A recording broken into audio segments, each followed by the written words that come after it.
Tapi harta semata-mata tidak merupakan jaminan orang akan bahagia. Dengan hati yang luas, itu modal utama untuk mencapai kebahagiaan hidup. Orang yang hatinya luas, saudara-saudara, punya hati yang lapang, melihat kenyataan hidup ini, dia bersyukur senantiasa kepada Allah. Lantas tidak timbul hasud dan iri hatinya. Oleh karena itu jiwanya selalu lapang.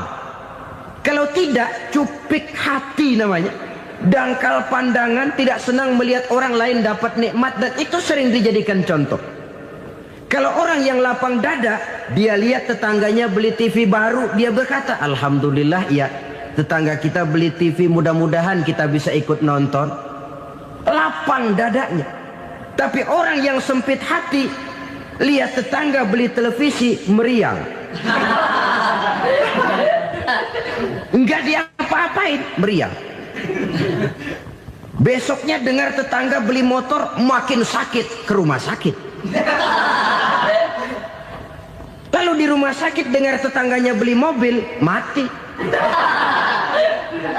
Disiksa oleh perasaannya sendiri. Orang kalau hati sudah sempit dalam hidup, kemanapun dia pergi, sempit rasanya medan kehidupannya. Kemudian kita melihat juga ada orang yang menilai bahwa bahagia itu katanya kalau punya kedudukan yang tinggi, pangkat yang agung, wibawa yang besar. Mungkin betul, tapi mungkin juga tidak.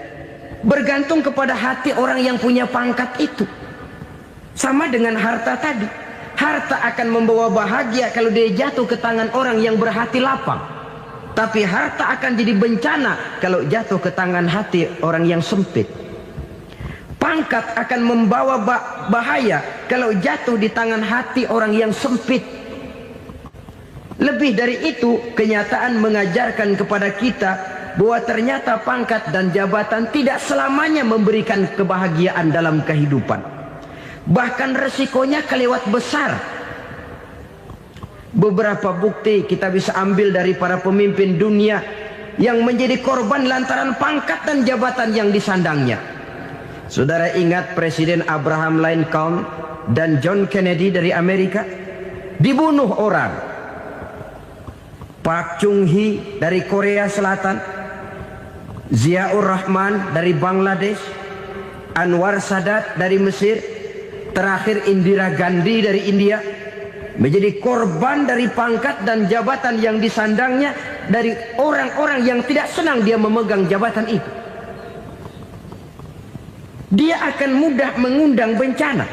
Sehingga pantas kalau seorang presiden terkemuka Amerika, Harry Truman namanya, dia mengatakan jabatan presiden itu, kata dia, seperti orang nunggang macan, naik macan. Harus kita taiki, kalau enggak dia bakal nerekam kita, ngeri katanya. Adapun orang yang hatinya lapang, kalau dia menerima pangkat dan jabatan, dianggapnya itu satu kesempatan untuk berbuat baik.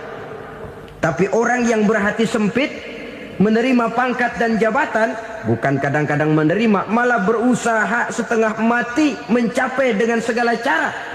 Kalau perlu jilat atas, jilat atas. Jadi golongan sumuhun dawuh.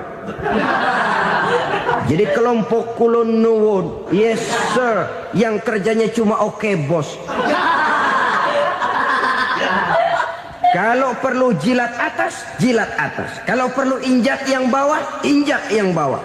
Perlu sikut kiri kanan, sikut kiri kanan. Yang penting pangkat dapat, jabatan dapat. Orang yang semacam ini, kalau sudah mempunyai pangkat dan jabatan, biasanya dia tidak menganggap itu sebagai amanah, tidak menganggap sebagai kesempatan berbuat baik, tapi malah kesempatan untuk memperturutkan hawa nafsunya yang dilatar belakangi oleh kesempitan hatinya tadi. Apalagi kalau orang memperoleh pangkat karena banyak mengeluarkan uang. Seakan-akan pangkat dan jabatan itu sekarang macam proyek, pakai tender. Siapa yang berani bayar segini, naik. Nggak berani, minggir. Padahal logikanya, kalau orang mencapai satu jabatan karena banyak mengeluarkan uang, hampir bisa dipastikan bahwa setelah jabatan itu dia pegang, langkah pertama yang akan dilakukannya ialah berusaha bagaimana uang yang dia keluarkan supaya kembali. Ya paling kurang pulang modal dulu dong. Soal mikirin rakyat soal nanti, tapi ini modal harus pulang. Itu celakanya kalau orang memperoleh pangkat dan jabatan cuma karena banyak mengeluarkan uang. Jarang orang yang mempunyai keyakinan dan pandangan bahwa pangkat dan jabatan merupakan amanah. Jadi sekali lagi, pangkat dan jabatan mungkin saja membawa kebahagiaan kalau jatuh ke tangan orang yang berhati lapang. Tapi bisa jadi bencana kalau dia jatuh ke tangan orang yang mempunyai hati yang sempit. Dan lagi-lagi stresnya hati yang lapang. Lalu sebagian orang, saudara, ada yang berpandangan katanya bahagia itu kalau jadi orang terkenal, mempunyai popularitas, menjadi idola di kalangan remaja, di kalangan orang tua, di segala lapisan masyarakat. Padahal makin populer orang makin terikat dia. Ya kalau macam kita ini kan nggak punya nama, nggak populer, tengah malam buta mau nongkrong di warung Tegal aman. Tapi pangkat, jabatan, kedudukan, popularitas menyebabkan kita diikat dengan berbagai macam peraturan. Cuma mandi sama ke WC saja yang nggak dikawal.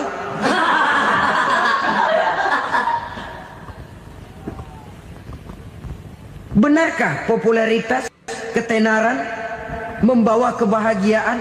Mungkin. Ya, tapi mungkin juga tidak. Kenapa? Banyak orang-orang populer yang mengakhiri hidupnya secara tragis.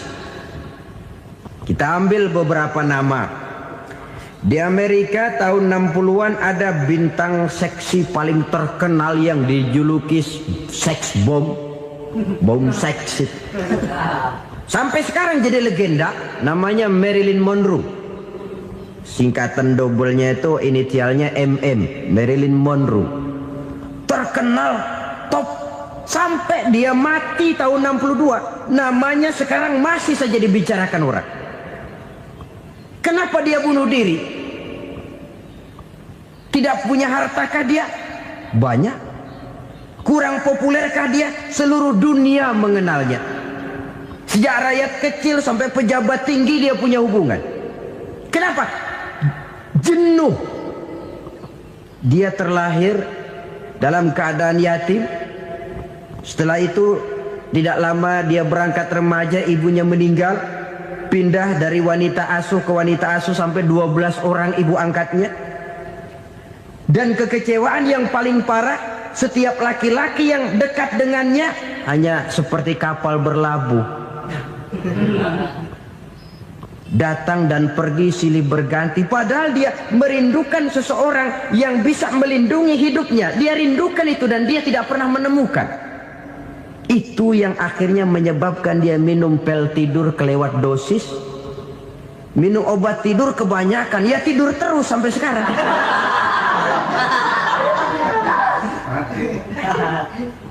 Dia mengakui, saya telah memiliki ketenaran, tapi saya tidak pernah hidup dalam ketenaran itu.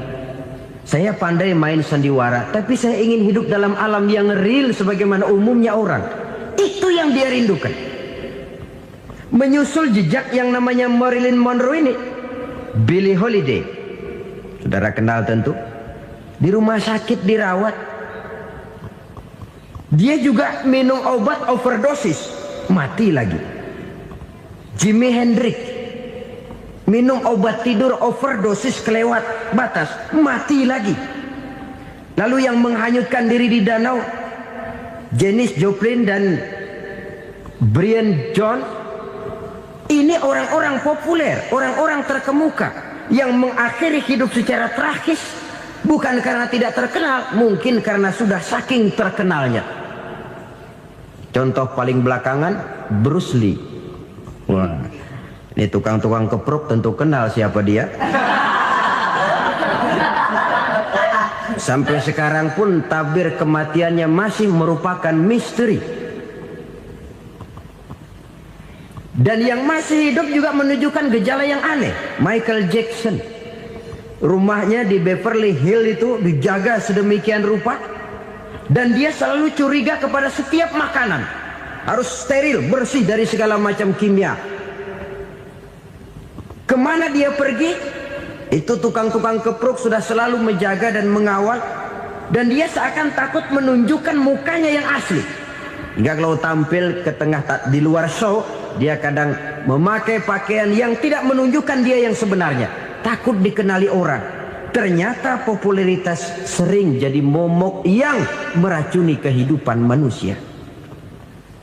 Oleh karena itu, benarlah junjungan kita pada saat beliau mengajarkan orang akan bahagia kalau dia mempunyai hati yang lapang.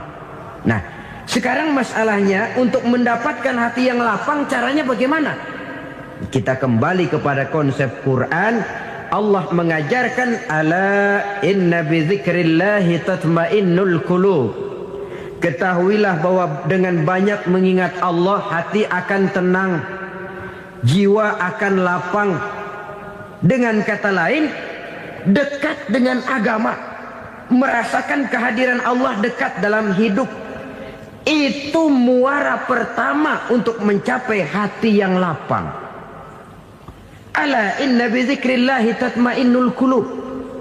Jangan macam orang sekarang ingin mendapatkan ketenangan lalu tapak di puncak gunung, di gua-gua, di tempat sepi. Iyalah kalau nggak ada ular. Kalau tergigit ular berbisa, ketenangan belum, mati jelas itu. Islam positif untuk mendapatkan ketenangan. Ala inna bi dzikrillahi tatmainnul qulubi. Bahwa ketahuilah bahwa dengan banyak mengingat Allah, hati akan tenang, jiwa akan lapang, nuansa pikiran akan luas. Karena yang namanya bahagia ada dimanapun manusia berada. Di kampung ada bahagia, di kota ada bahagia, di ngarai, di lembah, di gunung, di hutan, di lautan, di angkasa luar, dimanapun bahagia itu ada kalau kita bermodalkan hati yang lapang ini. Dan hati akan lapang kalau kita dekat dengan agama. Dekat dengan harta buat sementara hati mungkin tenang, tapi ketenangan yang relatif dan temporer. Apalagi orang tiap kali tambah harta, tiap kali tambah rencana. Itu wajar. Mungkin sebelumnya saudara berpikir, kalau punya duit 5.000 enak nih. Begitu punya duit 5.000, aduh sayang kalau 10.000 aja. Tiap kali tambah harta, tiap kali lain rencana. Makin banyak rencana, makin menjauhkan kita dari yang namanya ketenangan. Padahal ketenangan merupakan unsur utama untuk mencapai bahagia. Dan ketenangan itu bermuara dalam hati manusia. Tengoklah kehidupan ini. Orang yang banyak harta dengan orang miskin, berbedakah rasa sakit yang mereka tanggungkan? Rasanya tidak.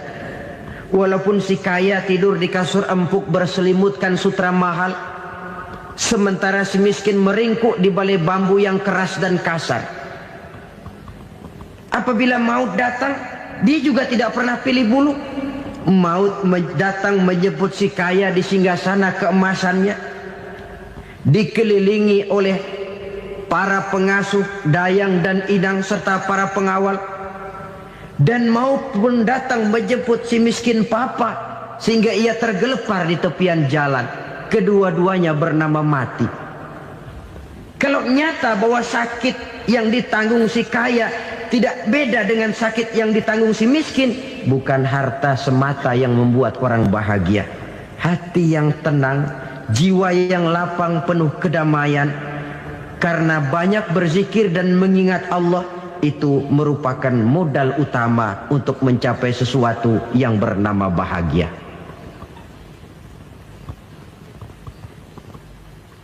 Saudara hadirin yang saya hormati, inilah yang pertama dari 4 ciri yang digambarkan oleh Nabi tentang tanda-tanda orang bahagia. Dan harus berangkat dari yang pertama ini, hati yang lapang. Ini yang harus kita miliki lebih dahulu, baru nanti akan menyusul kepada poin yang ketiga, kedua, dan selanjutnya.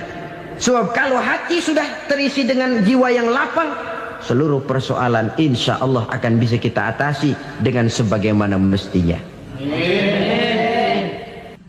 Yang kedua sekarang, tanda orang bahagia menurut baginda Nabi, markabun syariah. Orang bahagia itu, kata beliau, punya kendaraan biar cepat asal lancar. Artinya kemana dia mau pergi mudah. Apa maksud hadis ini? Kalau kita kaji lebih dalam, kendaraan itu kan alat transportasi. Transportasi tidak lain adalah usaha memudahkan komunikasi. Pindah dari situ kepada teori bahwa manusia adalah zon politiker, makhluk bermasyarakat yang tidak bisa memenuhi kebutuhan hidupnya secara sendirian. Kita memerlukan keberadaan orang lain dalam kehidupan ini. Untuk memakai baju saja kita sudah perlukan petani yang tanam kapas, pabrik yang memintal kapas jadi benang, pabrik yang menenun benang jadi kain, sampai kepada mesin jahit, sampai kepada tukang jahit. Itu cuma untuk memakai pakaian saja. Tidak seorang pun di antara kita yang sanggup memenuhi kebutuhan hidupnya secara sendiri. Kita perlu orang lain. Maka kebebasan dalam arti mutlak, kebebasan tanpa batas, itu tidak mungkin ada dalam kehidupan. Karena kita mengadakan yang disebut interaksi sosial. Setiap kegiatan kita tentu melibatkan orang lain. Menurut kita barangkali kita bebas jalan di jalan raya semaunya, tapi orang lain berkendaraan pun merasa bahwa ini ada juga jalan haknya, dan begitu selanjutnya. Oleh karena itu, maksud dari kendaraan yang cepat ini adalah khulata'uhu ma'as solihin. Lingkungan pergaulannya terdiri dari orang-orang soleh. Pergaulannya luas. Kemana dia pergi ada temannya. Kesulitannya ada tempat dia cerita.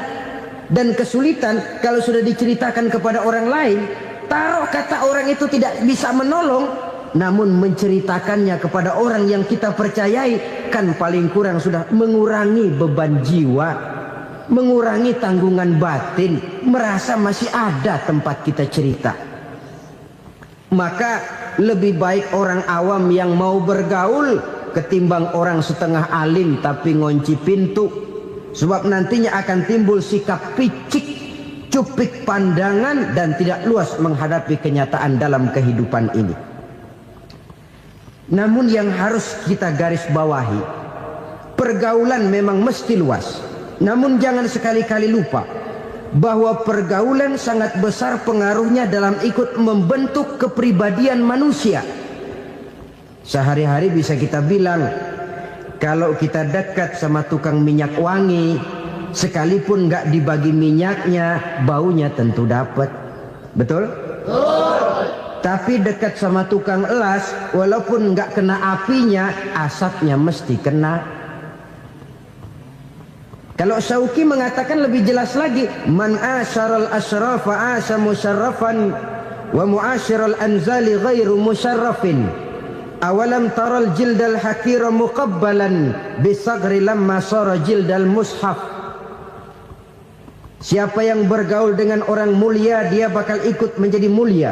Tapi siapa yang berteman dengan orang hina, dia tidak bakal ikut menjadi mulia.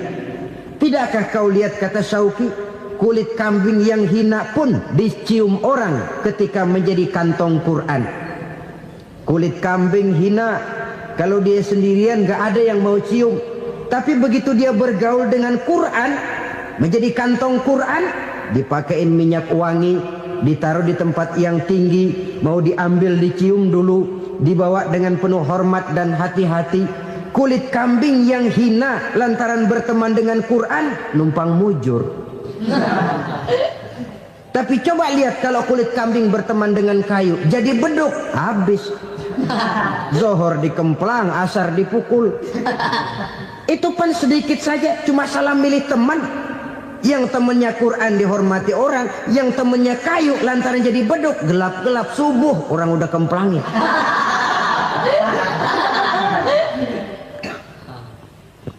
Maka terutama kepada adik-adik remaja yang masih mencari identitas diri, yang ibarat kaset masih kaset kosong, mudah diisi oleh apapun, pandai-pandailah memilih teman dalam bergaul. Karena banyak orang yang tadinya baik-baik, ketika terseret dalam pergaulan dengan orang yang tidak baik, kebaikannya menjadi lentur dan luntur. Tapi berapa banyak bajingan-bajingan tengik, orang-orang yang berlumur noda dan dosa, tiap hari melakukan maksiat, namun bergaul dengan orang yang baik-baik, pada akhirnya sedikit demi sedikit beringsut dan berangsur dia terbiasa mengikuti kebaikan-kebaikan.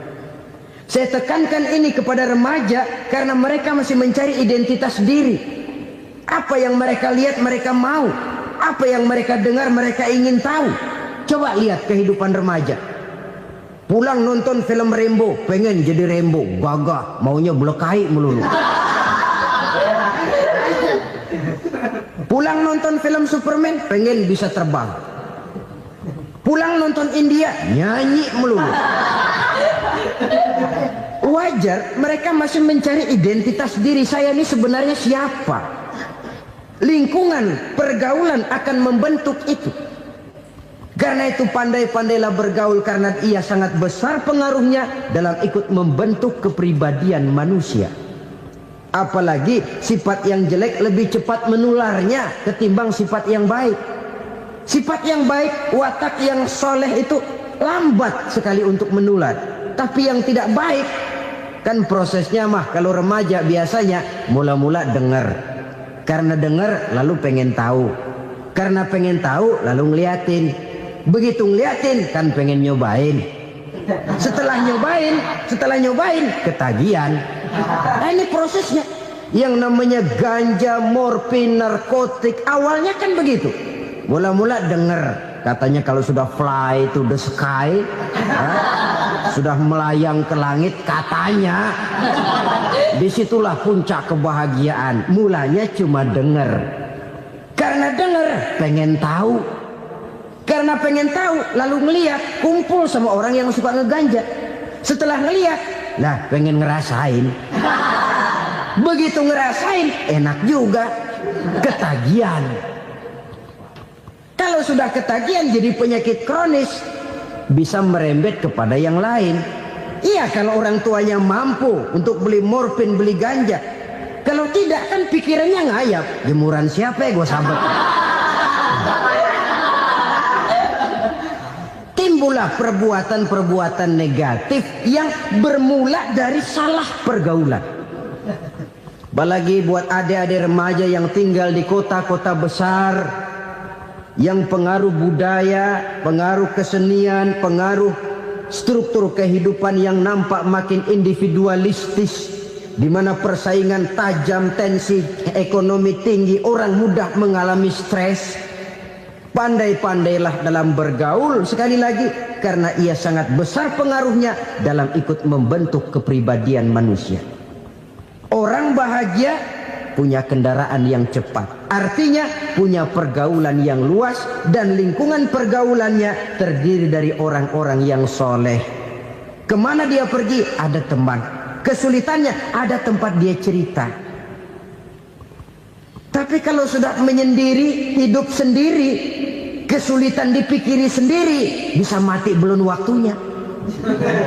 Tidak ada tempat berbagi rasa, tidak ada tempat bercerita, tidak ada tempat mengurangi beban dalam kehidupan.